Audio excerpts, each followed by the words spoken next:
Well, thank you to Israel. Thank you to Israel. We're going to have to hold Israel with sincere gratitude and with our deepest thanks for not only awakening the world to what you really are, the brutal mentality of your military, of the Knesset, but also of the Western imperialistic machine, because the Palestinians have been enslaved physically for over 76 years now.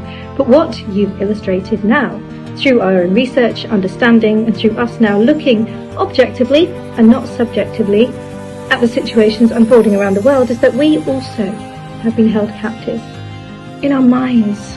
In our minds.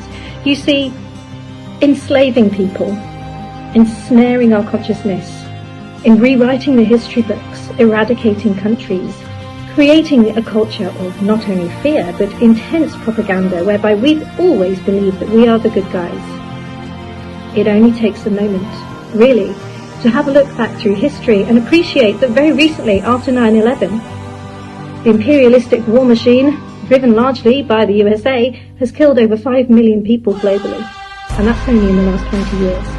We hear of Hitler and the horrendous things he did to the Jewish, without once considering King Leopold and the 20 million Congolese that were murdered, enslaved, eaten. We don't look back and connect the dots between what happened to the Aboriginals, the Native American Indians, of which 50 million were slaughtered by the Western imperialistic machine, the indigenous people, the Maori tribes of New Zealand, the tribes in Borneo, Indonesia, Malaysia. In fact, around the whole globe there's been a trail of destruction, death, killing, fear and wrath executed by the Western imperialistic machine. And thank you, Israel, because you've woken us up to all of this. And not only is the West losing the war on all fronts in the battlefield, it's losing the hearts and minds of its citizens. We, the British, the Americans, the Canadians, the Australians, the Kiwis, we are rising up in our millions. We do not consent, we do not comply, we do not approve. We're pulling our kids out of school, we're withholding our tax.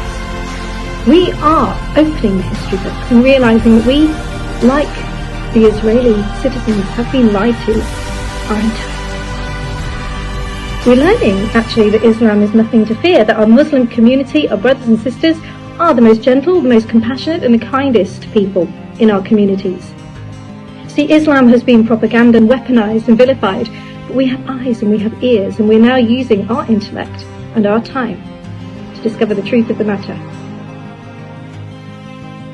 We shall rise again. Take care and be blessed.